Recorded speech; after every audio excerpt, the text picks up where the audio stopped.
মার কাছে বাচ্চা না বাদ না ছোট কি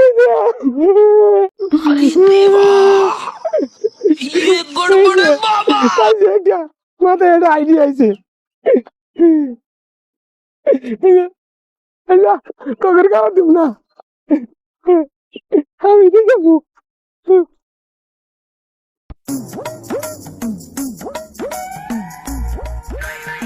বললাম না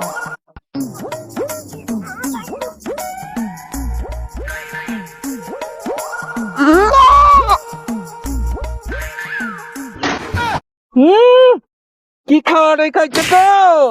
হ্যাঁ দুইটা বাচ্চা শুকাই গেছে কেমন ছাগলে দুধ খায় না বাচ্চা দিয়ে দুধ খাইতেছ হারাম দাদা ভাত খাওয়াই না বাচ্চা ভাত খাওয়াই না হ্যাঁ ভাত দিয়ে দুধ খেতেছি হারাম দাদা তোর মার কাছে